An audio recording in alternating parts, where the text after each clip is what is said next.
PR Sundar sir இருக்கார்ல sir, ஆ. அவரே வந்து நான் மேக்ஸ் டீச்சரா இருந்தேன். குஜராத்துக்கு போனதுல என் ஃப்ரெண்ட்ஸ் கிட்ட தான் நான் கத்துக்கிட்டேன். ஸ்டாக் மார்க்கெட் சம்பந்தமான இந்த ட்ரேடிங் அதெல்லாம் வந்து அங்க தான் நான் கத்துக்கிட்டேன்னு அவரே நெறைய வீடியோக்கள்ல சொல்லியிருக்காரு. ஸோ அவர் சொல்ற பாயிண்ட்டையும் நான் வச்சு பார்க்கும்போது, அதுல குஜராத்தி வராங்க. மார்வாடிஸ் ஜென்ரலாவே அத பத்தி சொல்லுவாங்க. அண்ட் பார்சிஸ். பார்சிஸா? ஜூஸா? பார்சிஸ். ஜூஸ் இல்ல. ஜூஸ் வந்து வேர்ல்ட் லெவல்ல சார். அதோட ஒரு சைடு தானே சார் பார்சி. இல்லையே. பார்சி வேற, ஜூ வேற. ஜூ வேறயா சார்? ஓகே. அப்ப ஜூஸையும் சேர்த்துக்கிறேன் சார் நானு. ஜூஸையும் சேர்த்துக்கிறேன். ஓகே. ஸோ இவங்கெல்லாம் என்ன பண்றாங்க?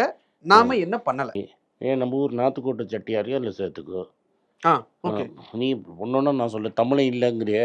நீ அப்போ நாட்டுக்கோட்டை செட்டியார் சேர்த்தீங்கன்னா 5 பேர் நம்ம ஊர்லேயும் இருக்காங்க. ஓகே. நாட்டுக்கோட்டை செட்டியார் இந்த 5 பேருக்கு என்ன காமன்? ஜூஸை எடுத்துரு. ஓகே. இந்த 4 பேருமே ட்ரேடிங் ஃபேமிலிஸு. அப்படின்னா தொழிலை வியாபாரமாக பண்ணுறவங்க. ஓகே. வியாபாரம் பண்ணுறவங்களுக்கு பணம் தெரியும். அதனால் அந்த குழந்தைங்களுக்கு சின்ன வயசுலேருந்தே கடையில் உட்காத்துவாங்க, கணக்கில் உட்காத்துவாங்க. அதனால் ட்ரேடிங் தெரியும்.